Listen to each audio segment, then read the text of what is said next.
muslimun. Allahumma inna nas'aluka ilman nafi'a wa rizqan tayyiba wa amalan mutaqabbala, amma ba'd. Ikhwatal iman, kaum muslimin dan muslimat, hadirin hadirat, saudara-saudari dimanapun berada, alhamdulillah, pujian syukur pada Allah subhanahu wa ta'ala, kita dipertemukan Allah dalam majelis yang mulia ini, di tempat yang mulia, di tempat yang paling terbaik yang ada di muka bumi, rumah Allah subhanahu wa ta'ala. Mudah-mudahan kita selalu mendapatkan taufik dan inayahnya untuk bisa hadir ke rumah Allah subhanahu wa ta'ala ini, dan selalu bisa menghidupkan, memakmurkannya dengan ibadah kepada Allah, serta mengisinya dengan talabul ilmi, agar kita menjadi orang-orang yang benar dalam beragama kepada Allah, serta benar dalam beribadah kepadanya.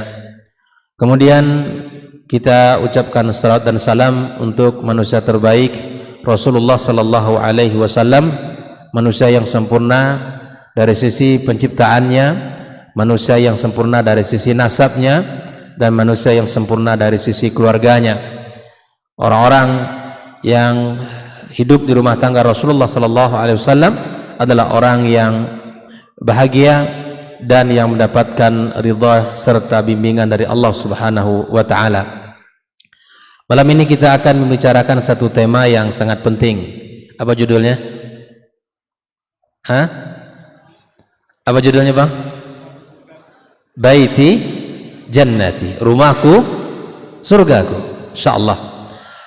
Setiap kita tentulah mendambakan dan menginginkan bahwa rumah tangga yang ia bangun akan menjadi surga baginya, surga yang menjadi tempat yang paling nyaman. Makanya ketika Al-Quranul Karim berbicara tentang rumah, ada beberapa istilah yang dipakai. Allah subhanahu wa ta'ala menyebutkan di dalam Al-Quranul Karim tentang rumah. Kita melihat dari sisi bahasa dulu.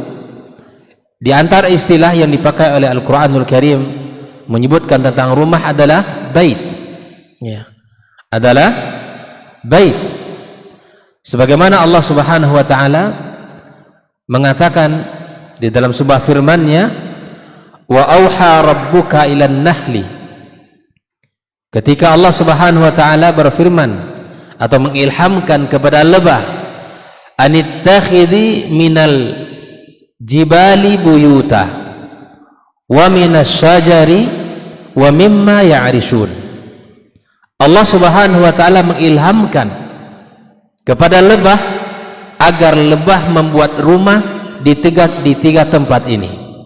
Makanya tidak heran nanti kalau kita dapatkan lebah itu membuat sarang dan rumah di tiga tempat ini.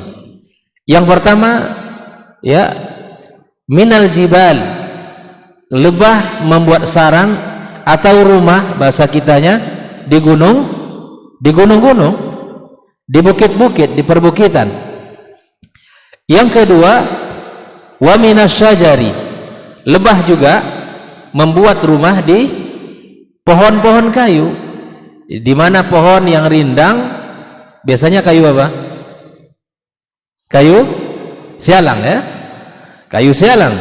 Pohon-pohon yang rindang, pohon-pohon yang lebat, biasanya lebah di situ. Karena Allah mengilhamkan agar membuat rumahnya di sana. Yang ketiga, wa mimma ya'rishun, lebah juga membuat rumah di tempat-tempat yang dibikin oleh manusia. Maka tak jarang terkadang lebah itu hinggap di rumah kita, di belakang rumah, kemudian ternyata ada sarang lebah, dan itu merupakan ilham dari Allah subhanahu wa ta'ala. Allah wahyukan kepada lebah untuk membuat rumah di tiga tempat ini. Kata baitun, bait itu asal katanya bata yabit, maka disebut dengan mabit, bahwa rumah itu merupakan tempat di mana kita menginap, tempat di mana tempat istirahat, itulah rumah kita. Makanya rumah itu seharusnya tempat yang paling nyaman, sehingga lahirlah sebuah kata atau kalimat baiti jannati.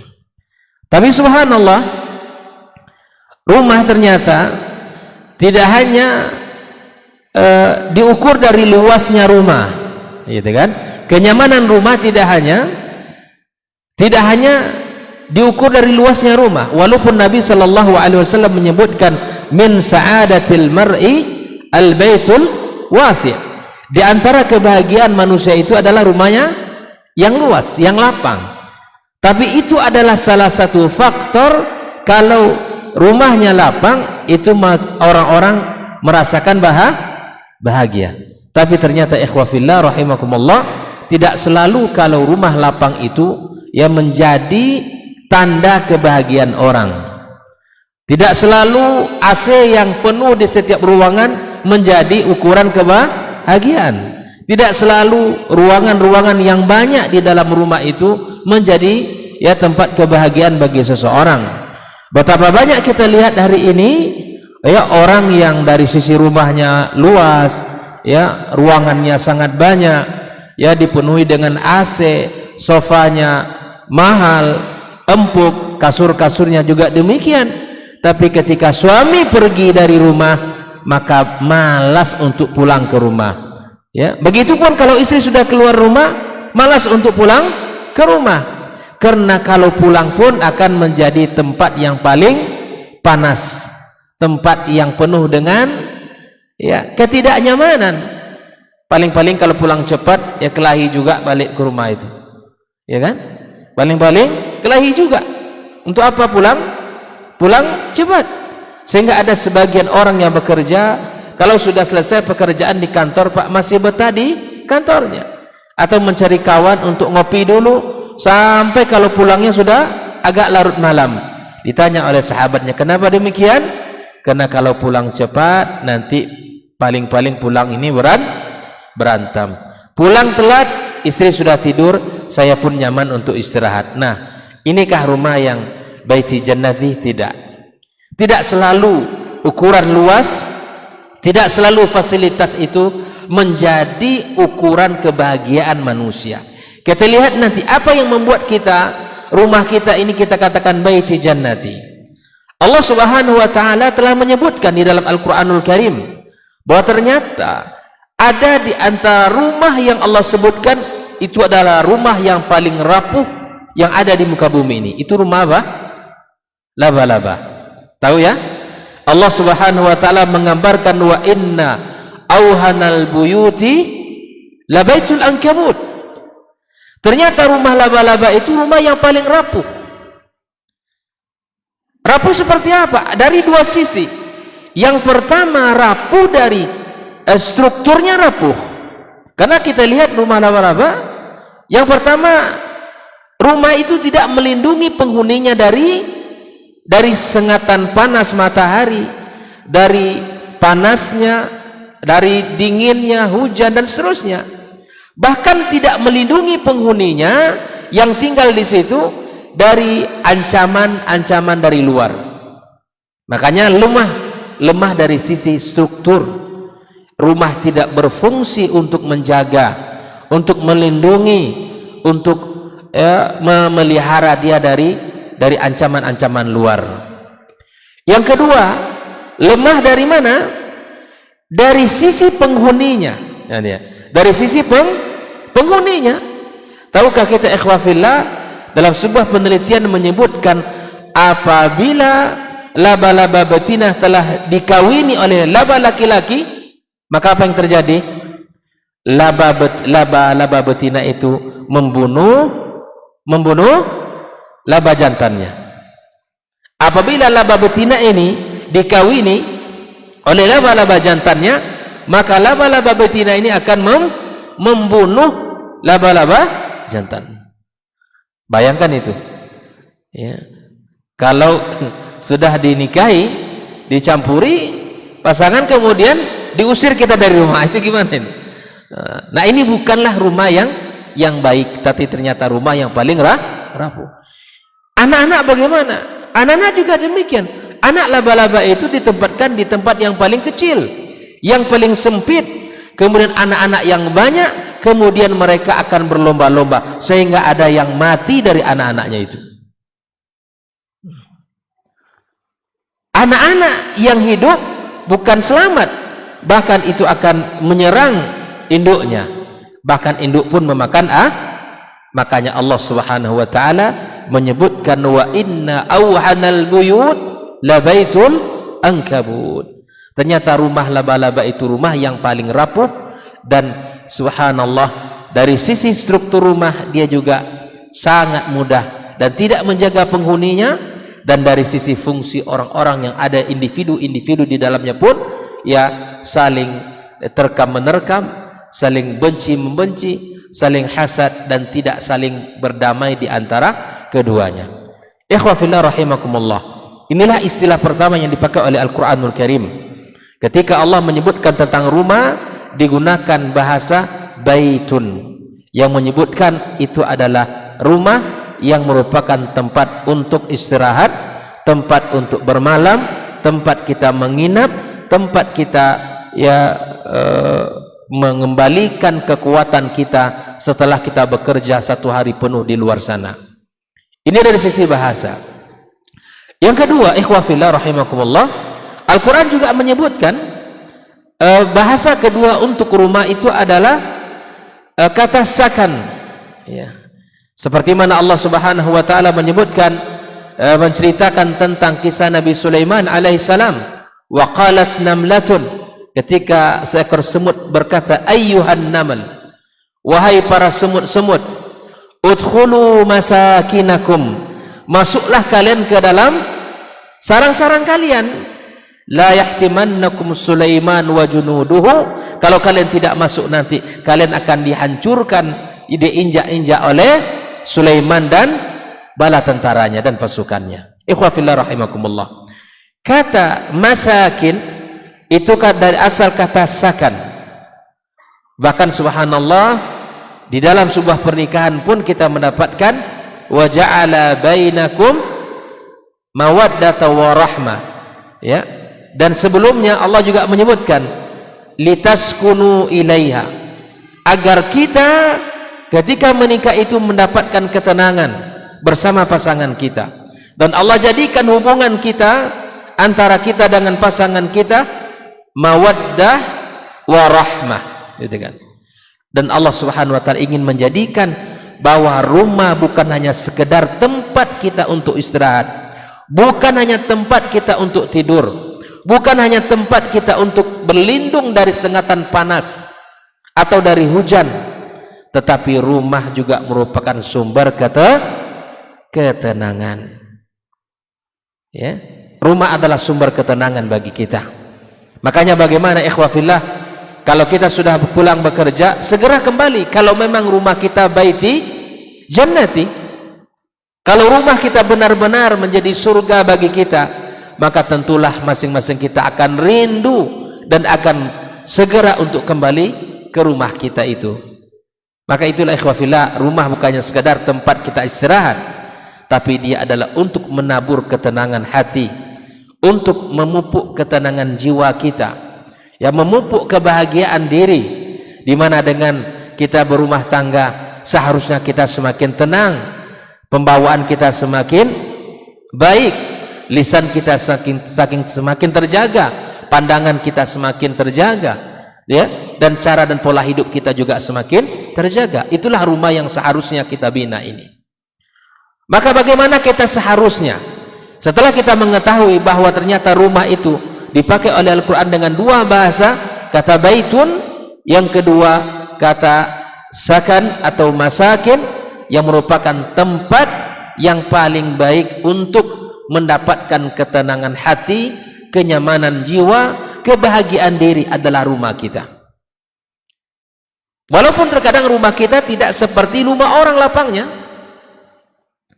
tapi orang-orang yang berada di dalamnya, ya, orang-orang yang ada di dalamnya, orang-orang yang baik, orang-orang yang taat, orang-orang yang selalu mendekatkan diri kepada Allah Subhanahu wa taala. Maka rumah yang lapang tidak selalu membahagiakan kalau orang di dalamnya tidak beriman kepada Allah Subhanahu wa taala. Maka bagaimanakah caranya kita agar rumah kita menjadi baiti jannati. Nah, mari kita lihat beberapa di antara sifat surga Allah Subhanahu wa taala agar rumah kita menjadi baiti jannati di dunia ini sebelum kita masuk ke dalam surga Allah yang kekal abadi di akhirat kelak. Mari kita lihat, mari kita berkaca dengan sifat-sifat penghuni surga Allah Subhanahu wa taala. Bagaimana mereka di sana? Bagaimana mereka hidup? Bagaimana mereka bergaul antara sesama mereka? Di dalam surga Allah itu Allah sebutkan di antara sifat penduduk surga itu, la yasma'una fiha lagwan wala ta'thima illa qilan salaman salama. Itu satu. Agar rumah kita menjadi surga di dunia ini, maka contohlah penghuni surga yang telah Allah sebutkan di dalam Al-Quranul Karim. Apa di antaranya? Di antara sifat penghuni surga itu apa? La yasma'una fiha lagwa. Di dalam surga itu tidak ada kata-kata yang sia-sia. Kata-kata lagwun, kata para ulama, al-kalam la faidata fiha. Pembicaraan yang tidak ada manfaat, ungkapan yang tidak ada gunanya, kata sia-sia. Bahkan Rasulullah sallallahu alaihi wasallam mengatakan, min husni islamil mar'i tarkuhu ma la ya'ni. Di antara tanda baiknya Islam seseorang itu, kata Rasulullah, meninggalkan perkara-perkara yang tidak bermanfaat baginya, yang tidak ada guna baginya. Maka ciri baiti jannati, maka rumah yang di dalamnya penghuninya, baik itu suami, baik itu istri maupun anak, tidak terdengar dari ucapan mereka kata-kata yang sia-sia.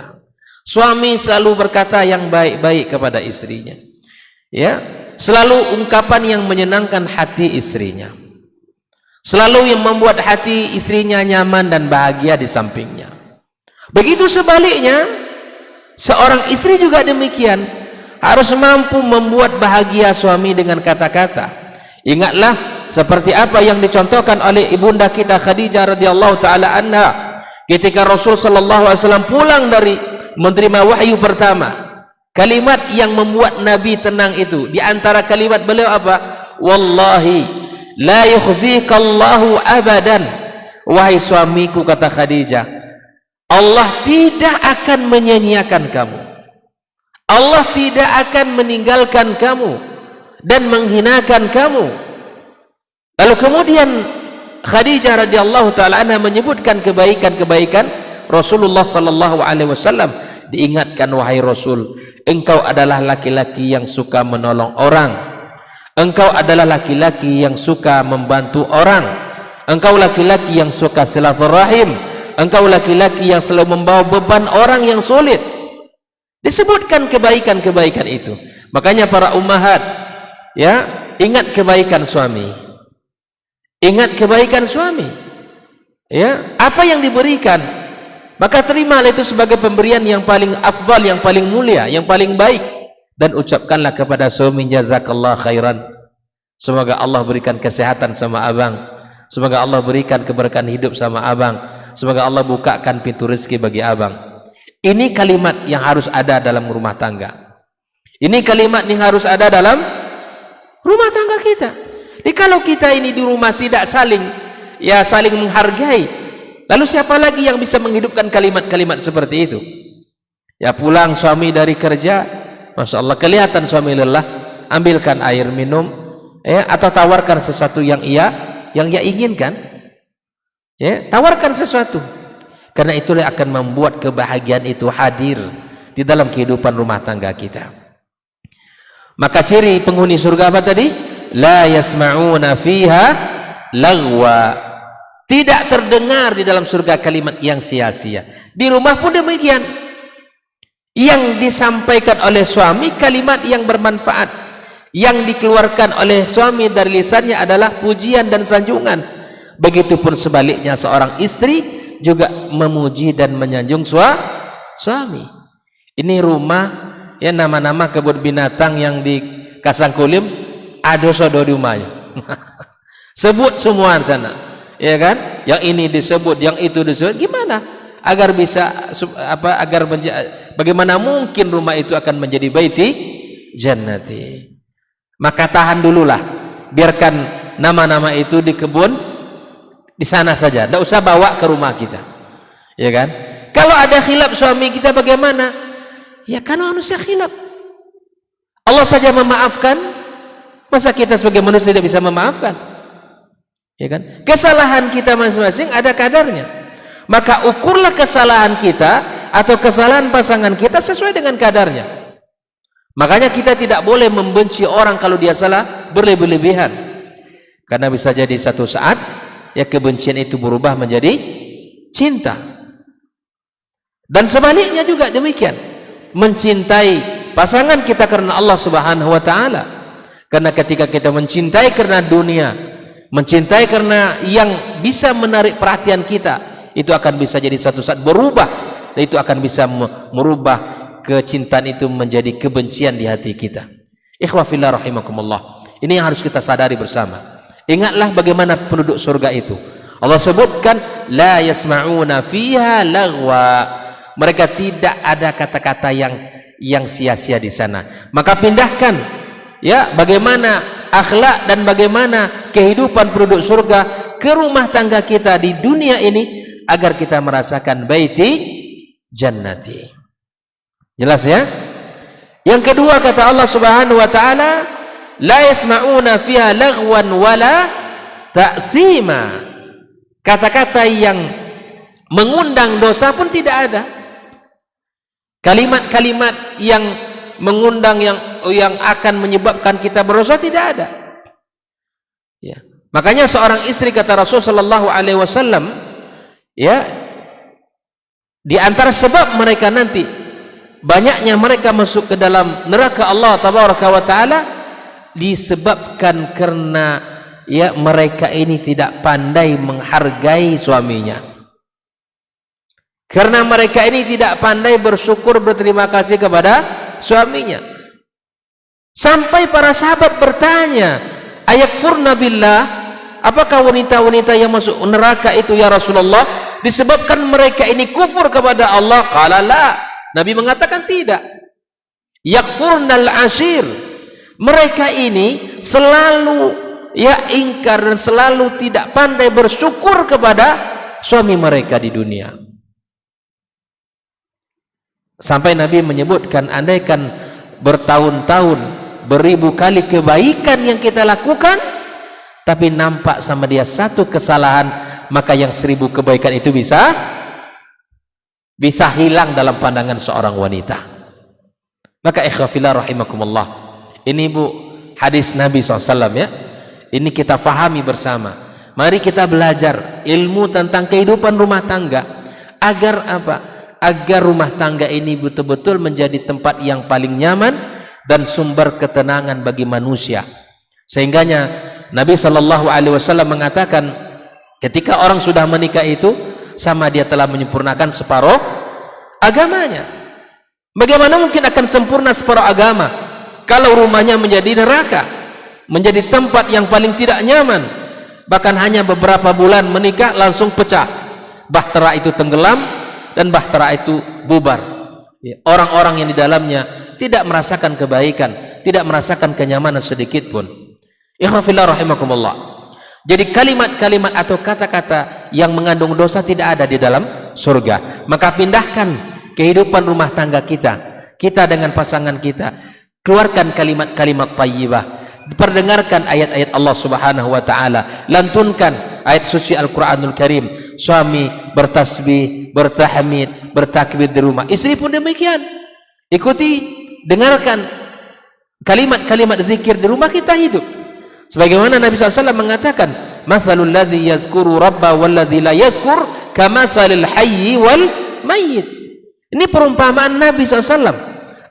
Orang yang berzikir dengan yang tidak, itu umpama orang yang hidup dengan yang mati.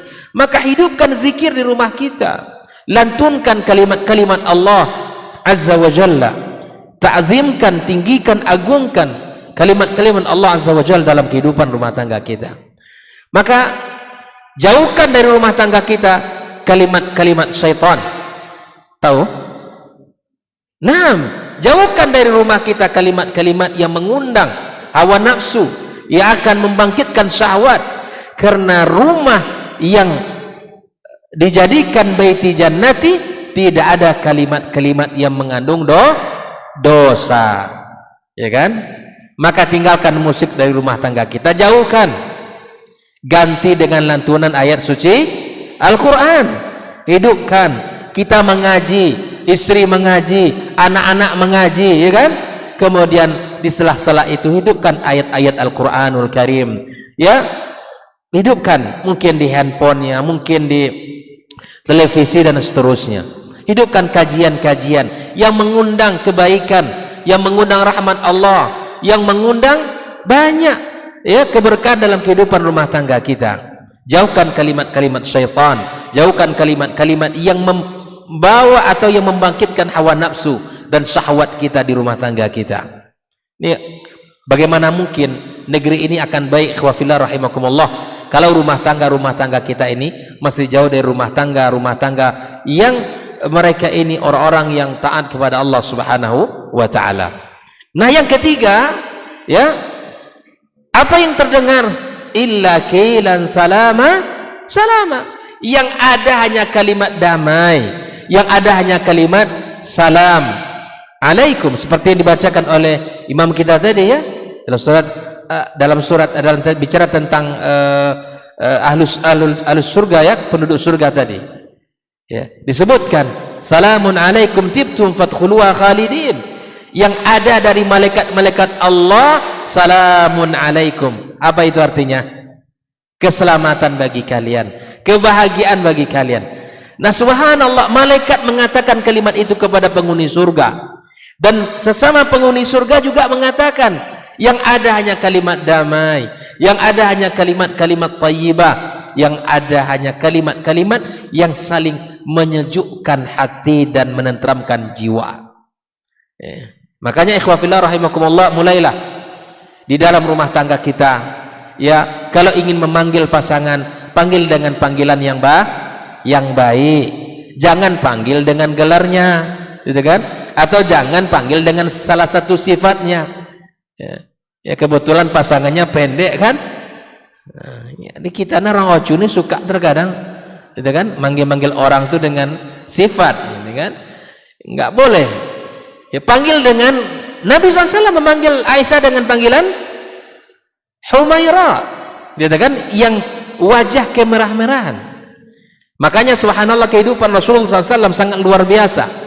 Bahkan Aisyah radhiyallahu taala anha saking dekatnya dengan Rasulullah, itu bahasa bukan bahasa lisan lagi, tetapi sudah bahasa badan.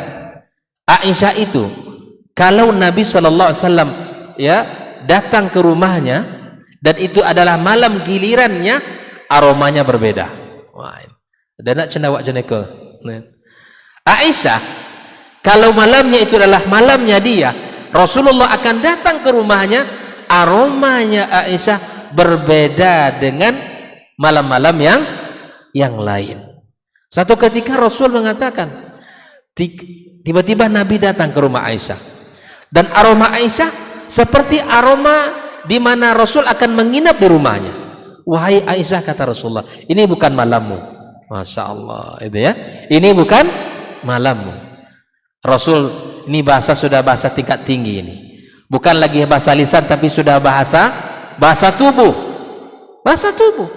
Begitulah para istri Nabi kita SAW, mereka membahagiakan Rasulullah dengan penampilannya, dengan aromanya. Iko aroma dari pagi sampai malam cende itu. Ibu-ibu di rumah, ya, buatlah aroma yang bagus, sedangkan di rumah aroma yang wangi. Bahagiakan suaminya di rumah. Kita, ya, kalau sudah mau keluar ada acara, pasti cari baju yang paling bagus, gitu kan. Ini tanda kalau dia ingin keluar rumah, ini pasti sudah itu.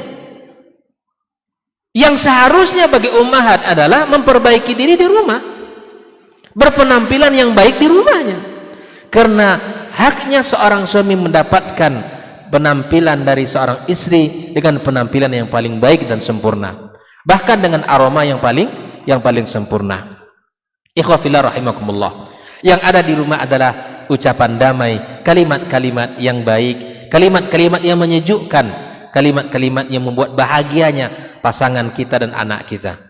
Kita dengan anak kita juga demikian. Panggillah anak-anak kita dengan panggilan yang baik, panggillah anak-anak kita dengan panggilan yang membuat anak-anak kita bahagia. Kata-kata sanjungan itu harus ada di rumah tangga kita. Bumbu, salah satu bumbu, mohon maaf saya tidak menggurui orang tua saya ini, sesepuh-sepuh ini banyak sekali, tapi saya belajar dari apa yang disampaikan oleh para ulama, mencatat dari kisah-kisahnya para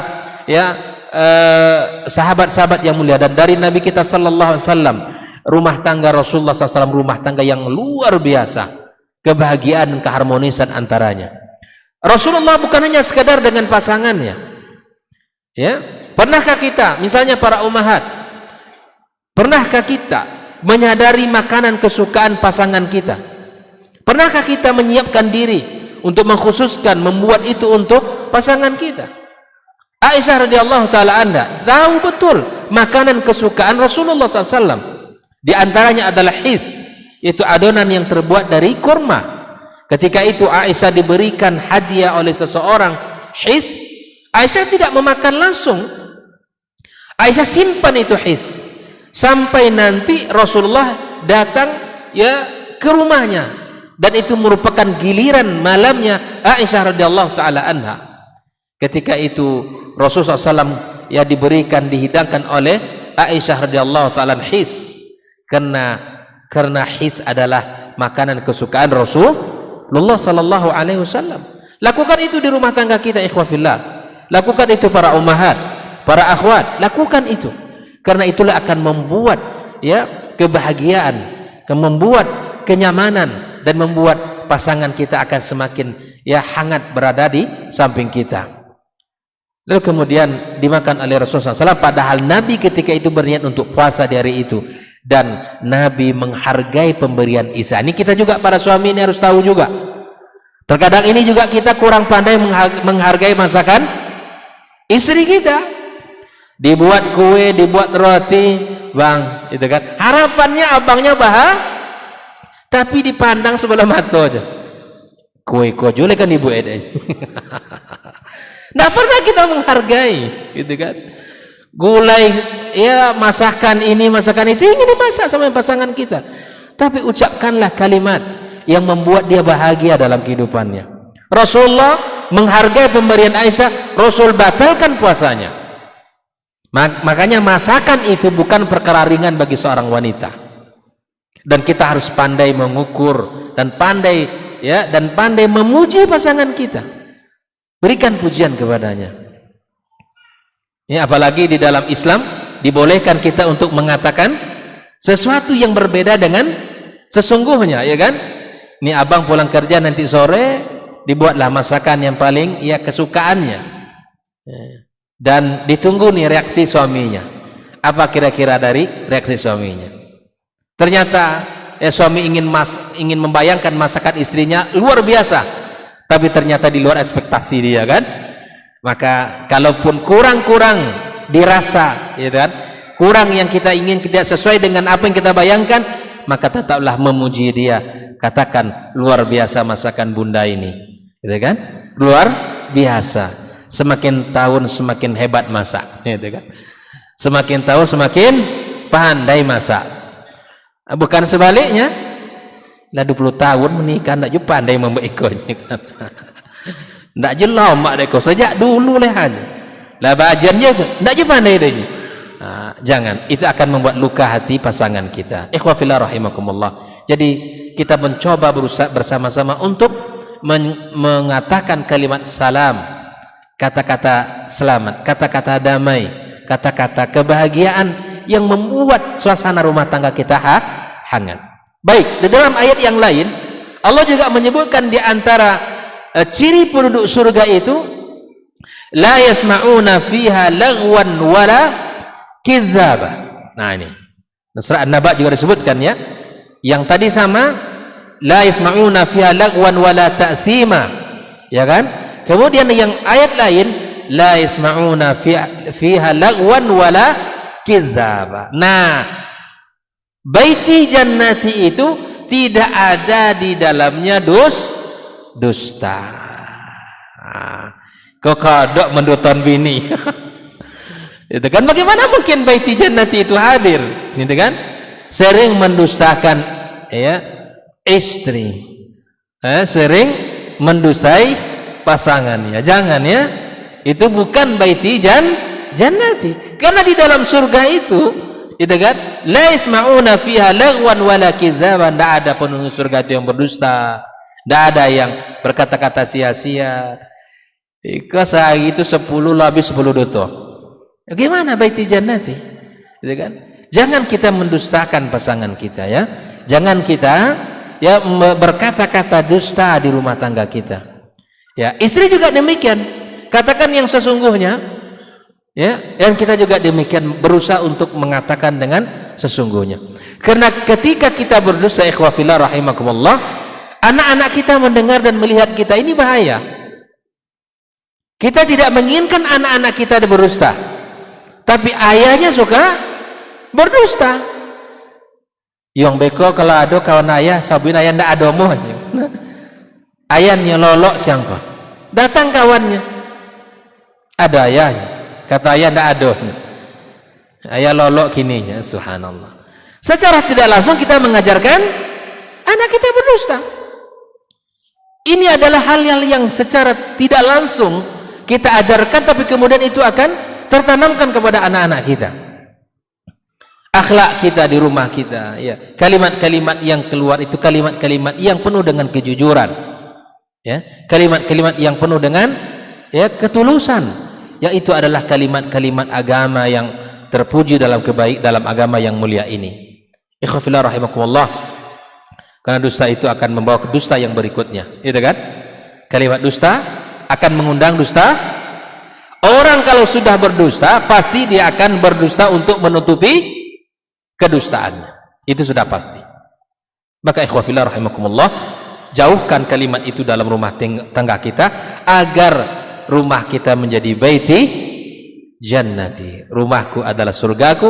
Jauhkan kalimat yang sia-sia, jauhkan kalimat yang mengundang dosa, ya, tinggalkan kosongan rumah kita dari kalimat-kalimat syaitan dan hadirkan dalam rumah tangga kita kalimat salam, kalimat yang penuh dengan kedamaian, kalimat yang mengundang ketentraman hati dan ketenangan jiwa. Dan yang keempat, jauhkan dari rumah tangga kita yaitu kalimat dusta yang akan merusak hubungan kehidupan rumah tangga kita, ya, akan merusak keharmonisannya, akan merusak cinta kasihnya. Karena kalau kita sudah didustai oleh pasangan kita, itu samanya kita telah ya melakukan sesuatu yang merusak kebaikan yang telah ada selama ini. Ikhwah fillah rahimakumullah. Sudah azan? Belum? Sudah masuk waktu? Baik, kita dengarkan azan dulu. Belum? Baik. Sudah? Baik. Kalau belum, kita lanjutkan. Di antara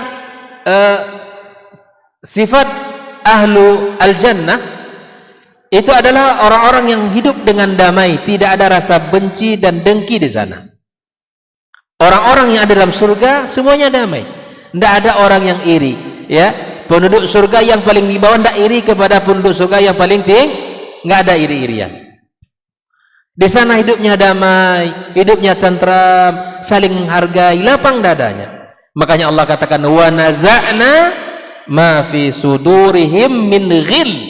Allah hilangkan rasa dengki, rasa benci, dendam di hatinya orang-orang penduduk surga.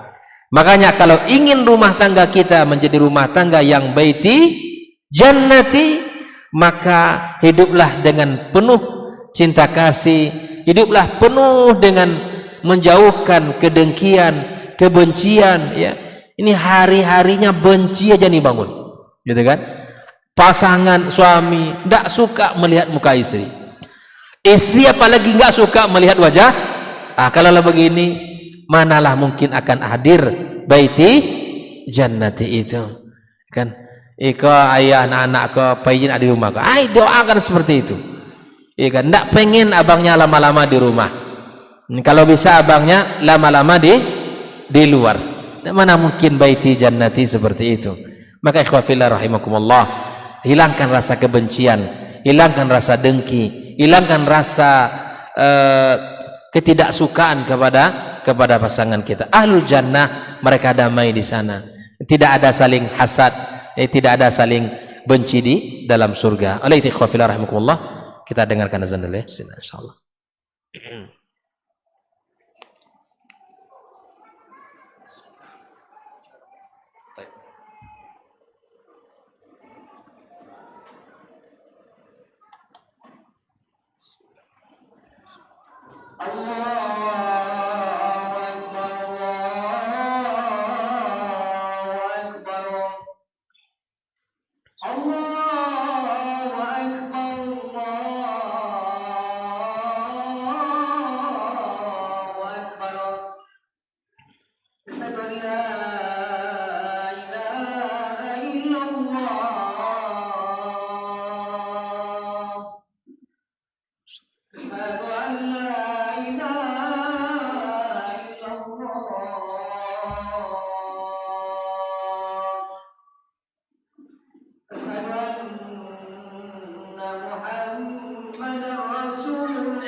La haula wala quwwata illa billah.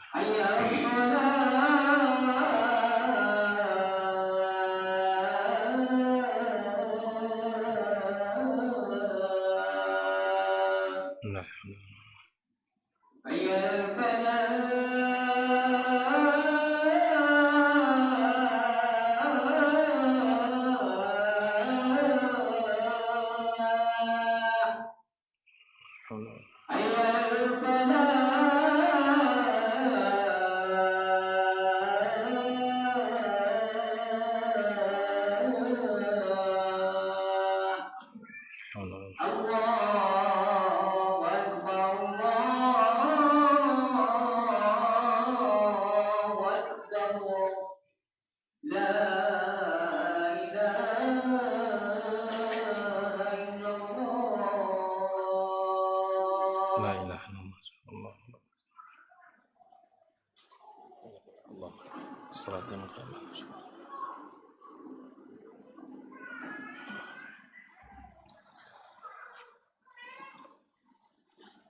Baik, kita lanjutkan bahwa surga adalah merupakan rumah keselamatan, rumah kedamaian, rumah kebahagiaan, yang itulah kita berusaha mencoba untuk memindahkan bagaimana sifat-sifat mulia penghuni surga ke dalam kehidupan rumah tangga kita di dunia ini, agar kita juga merasakan kebahagiaan dalam rumah tangga kita, agar kita merasakan kenyamanan dan ketenangan hati, ketentraman jiwa dalam menjalani hari-hari yang kita lewati bersama pasangan kita. Maka di antara sifat penghuni surga itu, mereka tidak memiliki rasa dendam, iri hati, dengki, hasad dalam kehidupan rumah tangga. Maka ikhwan fillah rahimakumullah, kita berusaha pasangan kita dengan kedua, kita dengan pasangan kita berusaha menjadi orang-orang yang lapang dadanya. Orang di sebelah sana misalnya dapat nikmat, kita jangan pula tersiksa dengan nikmat orang itu. Ini banyak orang yang dapat nikmat, dia yang stroke. Orang yang dapat kebahagiaan, rezeki dari Allah, dia yang naik tensinya. Ini orang seperti apa ini? Gitu kan? Allah telah memberi rezeki itu sesuai dengan bagian masing-masing. Bahwa rezeki kita tidak akan pernah tertukar dengan orang lain. Begitulah Nabi SAW menyebutkan bahwa masing-masing kita, kata Allah, wa ma min dabatin fil ardi illa 'alallahi rizquha. Bahwa masing-masing kita sudah ada rezekinya. Tidak ada hewan melata di muka bumi ini, kata Allah, kecuali telah ditanggung rezekinya oleh Allah Subhanahu wa taala. Adapun kadar jumlah itu bagian yang telah tertulis ya sebelum diciptakan kita. Manusia telah dituliskan oleh Allah Subhanahu wa taala, dan bukankah kita di dalam kandungan ibu kita telah diambil janji dan sumpah oleh Allah Subhanahu wa taala. Maka jadilah suami yang lapang dadanya, suami yang jauh dari hasad, istri yang jauh dari hasad, baik itu hasad kepada pasangan atau tidak senang kepada pasangan, atau hasad kepada jiran tetangganya. Jangan. Mukmin yang baik selalu menjaga perasaan. Bahkan Rasulullah SAW menyebutkan, man kana yu'minu billahi wal yaumil akhir falyukrim jarahu. Keluarga muslim yang baik, rumah tangga yang baik selalu memuliakan tetangganya. Jangan pernah kita iri dengan tetangga kita. Bahkan kita harus menjadi orang yang paling baik kepada tetangga kita. Di dalam kitab Al-Adab Al-Mufrad disebutkan dalam sebuah athar bahwa ternyata ada nanti satu keluarga yang sudah harus masuk ke dalam surga ditahan oleh tetangganya. Waliyadzubillah.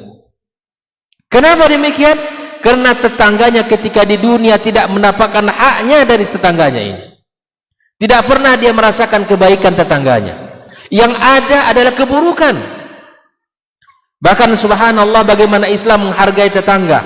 Ya, kalau kita banyak masak, ataupun kita ingin masak sesuatu, maka banyakkan kuahnya dan isinya sekaligus.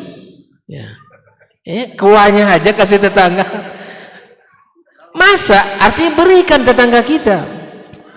Jangan hanya mereka mencium aromanya saja, tapi kita berikan juga makanan kita makan, agar subhanallah mereka merasakan kebahagiaan dengan kita.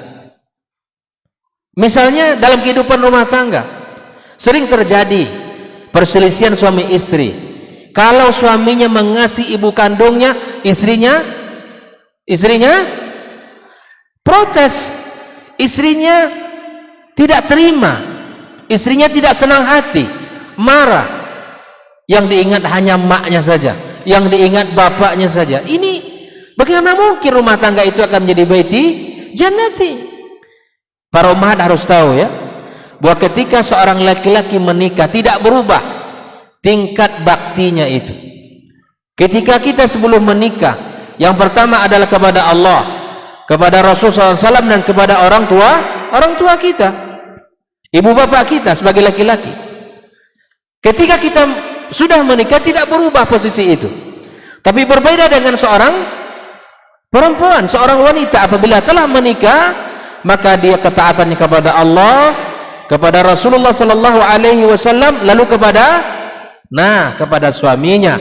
Barulah tingkatan keempat kepada orang tuanya. Makanya kata Nabi SAW, perempuan itu bagaikan asir, tawanan. Dia ibarat tawanan di dalam rumah tangga. Makanya kalau suaminya mengatakan jangan keluar, nggak boleh keluar seorang wanita. Jangan masukkan laki-laki siapapun ke rumah ini tanpa seizin saya, nggak boleh seorang wanita memasukkannya. Karena itulah sebagai tawanan. Terkadang sebagai tawanan pun masih bisa merupakan kebaikan yang menjadi orang menjaminnya. Makanya kata Allah Subhanahu wa taala terhadap perempuan ini, harus kita berlemah lembut, wa'ashiruhunna bil ma'ruf, bergaulah dengan cara yang baik kepada mereka. Ya, bergaulah dengan cara yang baik. Maka ikhwah fillah rahimakumullah, itu terjadi dalam kehidupan rumah tangga kita. Suaminya ngasih ibu bapaknya, istrinya nggak senang. Suami mengasih adiknya atau abang kandung, istri nggak senang. Seharusnya seorang istri yang baik itu memberikan support. Kalau perlu ingatkan, bang, bulan ini udah dikasih belum orang tua kita? Begitu seharusnya. Ingatkan suaminya, bang, orang tua kita sakit, jenguklah, yuk berangkat kita kasih. Begitu seharusnya. Ini baru baiti jannati, gitu kan? Tapi kalau kehidupan rumah tangga selalu ya hasad, selalu dengki, iri hati, tidak senang kepada keluarga suami, ini bagaimana mungkin akan tercipta kehidupan yang rukun, damai, sakinah, mawaddah warahmah? Begitu sebaliknya kita kaum laki-laki ini, ikhwafillah rahimakumullah, kita juga harus tahu kadar seorang wanita. Makanya ketika Imam Ahmad menikahkan anak laki-laki beliau, apa katanya? Di antara nasihat Imam Ahmad Ibnu Hanbal kepada putra beliau, wahai anandaku, wahai putraku, sesungguhnya istrimu tidak ingin kehilangan kamu, tetapi di saat yang sama juga tidak ingin kehilangan keluarganya. Maka jangan engkau berikan pilihan yang berat kepada istrimu. Karena apa? Ada sebagian laki-laki begini, kalau ingin saja berbuat baik kepada keluarganya, barulah kalimat ancaman. Pilih mana?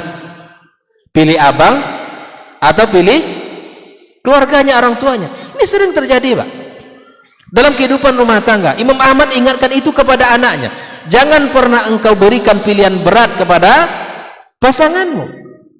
Justru kita memberikan, mensupport. Kalau memang orang tua istri kita, mertua kita membutuhkan bantuan, kita yang datang sebagai menantu untuk membahagiakan dia.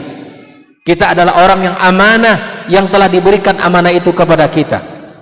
Kita adalah laki-laki yang saleh, yang dengan kita anak dia menjadi anak yang terjaga kebahagiaannya di kita. Makanya ikhwafillah rahimakumullah, hal ini perlu kita lihat dalam kehidupan kita. Jangan sampai yang kecil itu membuat retak dalam hubungan rumah tangga. Ada sebagian orang dengan mertuanya dia tidak tegur sapa. Tegur sapanya hari ijab kabul saja. Setelah diserahkan anak perempuannya, pergi dia lupa. Seharusnya kita bersyukur kepada mertua kita. Yang kita dapatkan kondisi anak dia dalam kondisi yang seperti itu, dalam keadaan yang sudah salehah, yang sudah keadaan berilmu. Seharusnya kita bersyukur atas pengorbanan dia, pendidikan dia selama ini. Seharusnya kita menjadi orang yang bersyukur kepada pasangan kita, kepada mertua kita. Dari kecil dia besarkan, dia biayai, diberikan perhatian.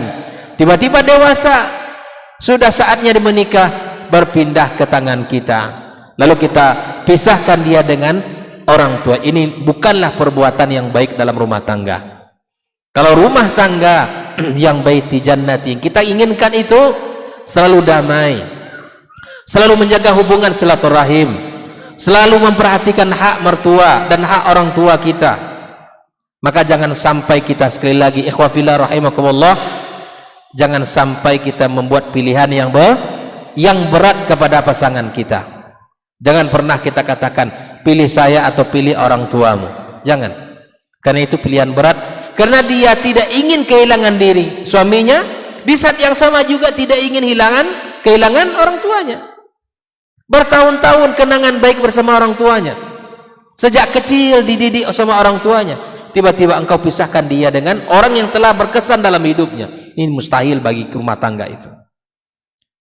Ikhwafillah rahimakumullah. Di antara pesan Imam Ahmad juga demikian. Di antara pesan beliau adalah bahwa istrimu menginginkan penampilan yang baik darimu sebagaimana engkau menginginkan penampilan yang baik baginya. Artinya apa? Kita sebagai orang laki-laki ini berpenampilan yang bagus juga, berpenampilan yang bersih, berpenampilan yang rapi, sebagaimana kita menginginkan itu pada pasangan kita. Kita inginkan juga itu ada pada diri kita. Ikhwafillah rahimakumullah. Maka ketika kita melihat kondisi ahlul jannah, penduduk surga, maka mereka tidak punya rasa dengki, benci, hasad dalam kehidupan rumah tangganya. Maka bangunlah rumah tangga kita dengan cinta kasih.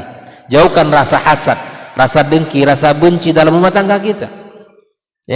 Maka ikhwafillah rahimakumullah, apalagi misalnya jika ada di antara ikhwah semua apabila sudah menikah, kemudian menikah lagi, dan mungkin masing-masing kita membawa anak-anak, yang ini membawa anaknya, yang ini membawa anaknya, duda bertemu dengan janda, masing-masing punya anak.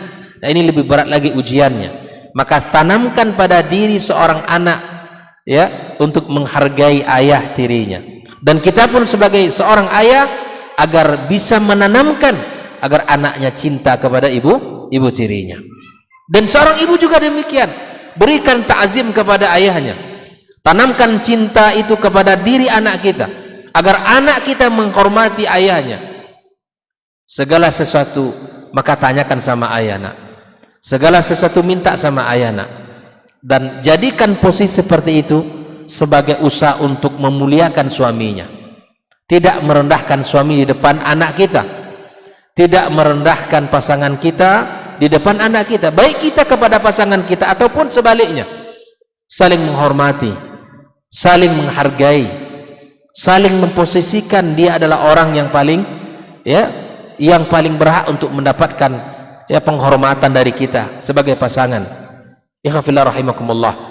Sekali lagi bahwa rumah tangga harus dibangun dengan sifat-sifat yang tadi, di mana kita harus berusaha mencari dan berusaha untuk meningkatkan kebaikan-kebaikan yang sangat banyak dalam rumah tangga kita. Rumah tangga yang barokah bukan hanya rumah tangga yang sekedar berkembang dari sisi ekonomi, tidak. Bukan hanya sekedar yang hidup dengan kenikmatan dunia, tidak. Tapi kita inginkan harta yang Allah titipkan sama kita adalah harta yang membawa kepada keimanan, kepada amal saleh, kepada ketaatan, kepada menghidupkan sunnah-sunnah Rasulullah sallallahu alaihi wasallam dalam kehidupan rumah tangga kita. Katakan misalnya ketika ada rezeki, berangkat umroh, ajak pasangan kita, kan? Ajak anak-anak kita. Kalau berangkat umroh, ajaklah orang-orang yang kita cintai. Bahagiakan mereka dengan harta yang telah Allah titipkan pada kita. Ajak mereka dan seterusnya. Ikhwafillah rahimakumullah. Jadikan momen-momen dalam kehidupan rumah tangga itu selalu hidup di dalam kebahagiaan dan ketaatan kepada Allah Subhanahu wa taala. Hidupkan syiar Allah dalam rumah tangga kita. Hidupkan syariat Allah dalam diri kita dan proses sistem yang ada dalam rumah tangga kita. Ini yang terakhir ingin saya sampaikan. Jadikan sistem yang berlaku dalam rumah tangga kita sesuai dengan syariat Allah Subhanahu wa taala. Yang pertama, di dalam kita mencari rezeki, di dalam kita bekerja, di dalam mendapatkan harta, maka carilah dengan cara yang halal, dengan cara yang dibenarkan oleh agama kita yang mulia. Walaupun dari sisi syariat, walaupun dari sisi penghasilan tidak menggiurkan jika dibandingkan dari hasil yang haram, tapi menghasilkan dengan cara dengan penghasilan yang banyak. Tinggalkan itu, ambil yang halal walaupun sedikit. Karena Nabi sallallahu alaihi wasallam mengatakan, man taraka syai'an lillahi, orang yang meninggalkan sesuatu karena Allah, awadallahu ma ahsan min, Allah akan mengganti yang lebih baik. Allah mengganti yang lebih baik itu bukan berarti bisa jadi jumlah yang lebih banyak, bukan. Bisa jadi secara penghasilannya lebih sedikit, tetapi hidup rumah tangganya damai, anak-anaknya taat, semangat ibadahnya meningkat, ya kan? Menjaga agama ini lebih bersemangat, berghirah, punya ghirah dia. Inilah kebaikan yang Allah inginkan. Keberkahan itu kan kebaikan yang tumbuh dan subur dalam rumah tangga kita. Itulah al-barakah. Al-barakah ya kebaikan yang selalu tumbuh, ya, dari satu kebaikan berpindah kepada kebaikan yang lain. Ya, jangan disalahartikan ikhwafillah rahimakumullah. Ketika kita meninggalkan sesuatu karena Allah, Allah akan ganti yang lebih baik. Jangan dipahami dari sisi jumlahnya saja, tetapi kebaikan itu banyak hal. Mungkin kita sehat, anak-anak kita sehat, istri kita sehat, ya kan? Anak-anak kita semangat belajarnya tinggi, kita ke masjid semangat menuntut ilmu, semangat, apa lagi? Ini nikmat. Makanya kata Imam Nuqayyim rahimahullah ta'ala, wa min a'zamin ni'ami 'alal 'abdi, di antara nikmat yang paling agung yang Allah berikan kepada seorang hamba, al-ikbalu 'ala Allah, kembali kepada Allah Subhanahu wa taala. Semangat untuk bertaubat, semangat untuk mengerjakan amal saleh tinggi, ingat Allah dalam setiap keadaan. Itu nikmat yang paling agung, kata Al-Imam Nuqayyim rahimallahu ta'ala. Maka dalam kehidupan kita, ikhwafillah rahimakumullah, dalam rumah tangga kita, hidupkan syariat Allah tabaraka wa taala, dan syariat itu sistemnya harus berjalan.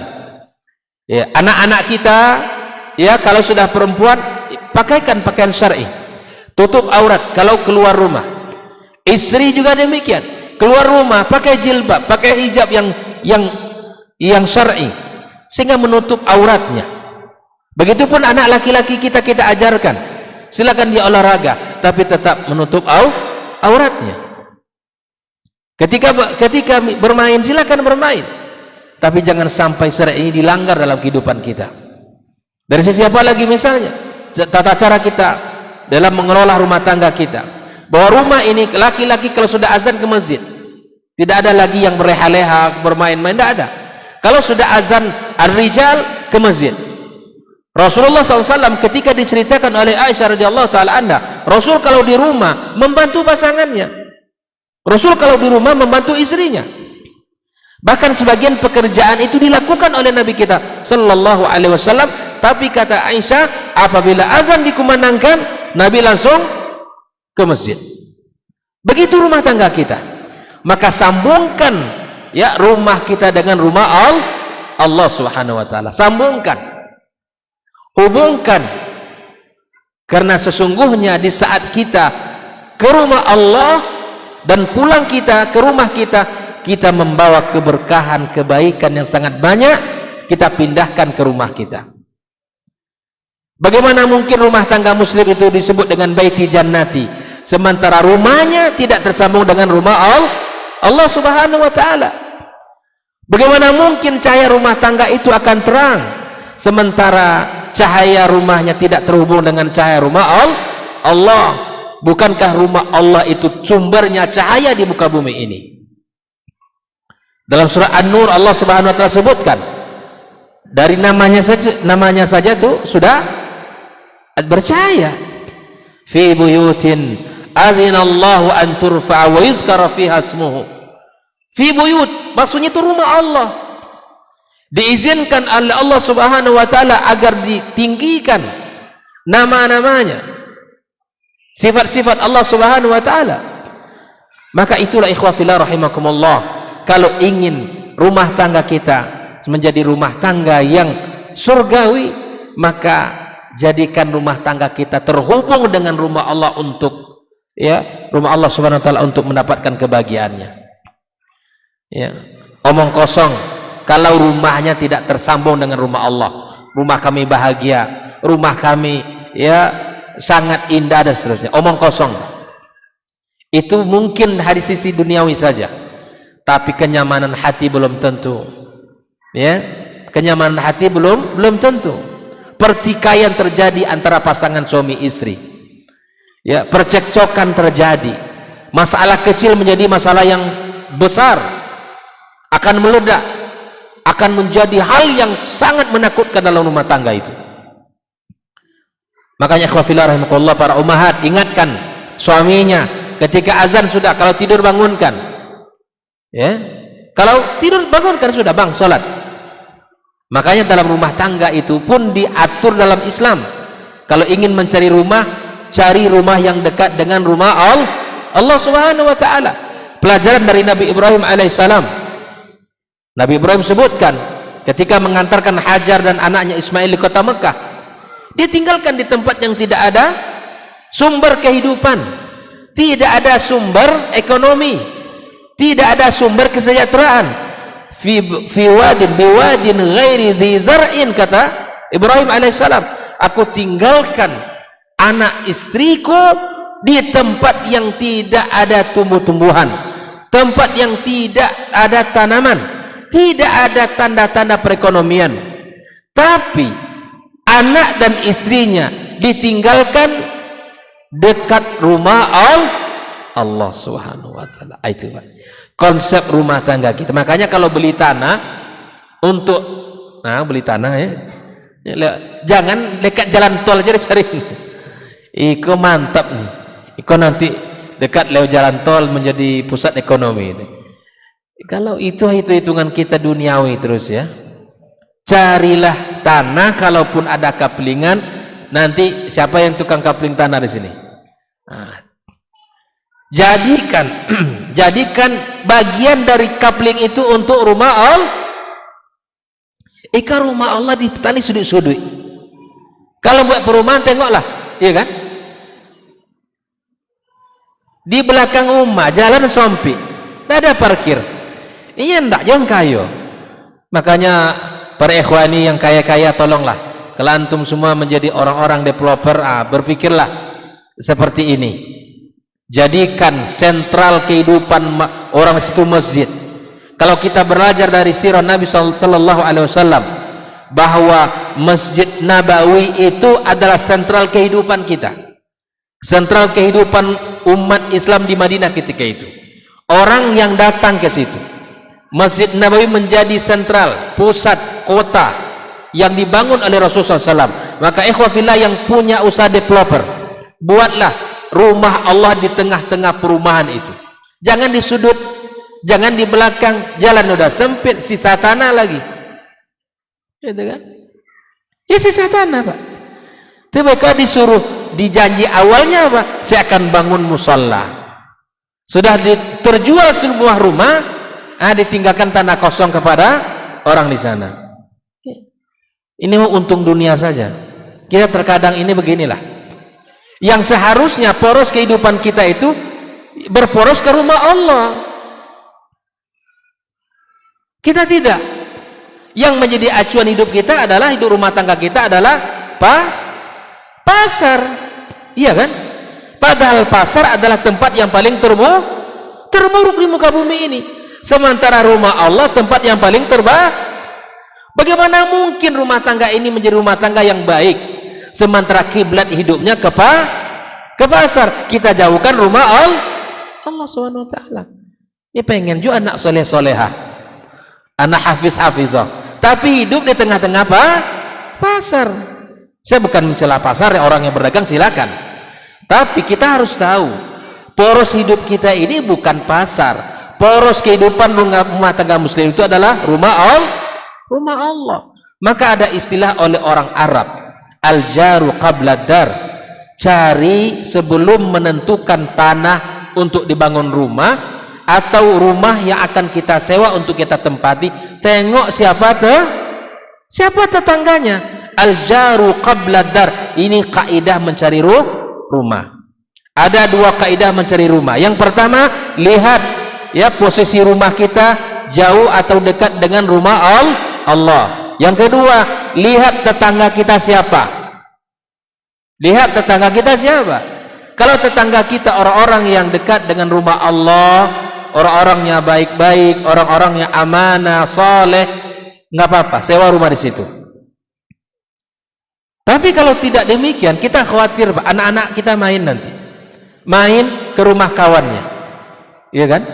Kita tidak bisa menjamin di rumah kawannya mungkin dia makan. Kalau kita tahu sumbernya dari sumber yang haram, kita takut, Pak, masuk kita berhati-hati. Kita bisa berusaha untuk menjaga, tapi tetangga kita belum tentu menjaganya. Di rumah kita tidak hidupkan televisi, tapi tetangga kita belum tentu. Di rumah tangga kita bisa kita tidak hidupkan musik, ya kan? Tapi rumah tetangga kita belum tentu. Makanya pengaruh tetangga itu sangat besar terhadap rumah kita. Nah, perhatikan dua konsep mencari rumah. Kalau beli tanah atau sewa rumah, dekatlah dengan rumah Allah Subhanahu, agar tersambung rumah kita ini dengan rumah Allah Subhanahu wa taala, agar bisa rumah ini menjadi baiti jannati. Yang kedua, lihat siapa tetangga, siapa orang-orang yang ada di sekitar kita, agar kita menjadi orang-orang yang bahagia. Karena di antara kebahagiaan manusia itu, kata Nabi SAW, al-jarus saleh, tetangga yang baik, yang saleh. Maka ikhwafillah rahimakumullah, maka sambungkan rumah kita, jadikan sistem yang berlaku di situ adalah sistem yang sesuai dengan syariat Allah Subhanahu wa taala.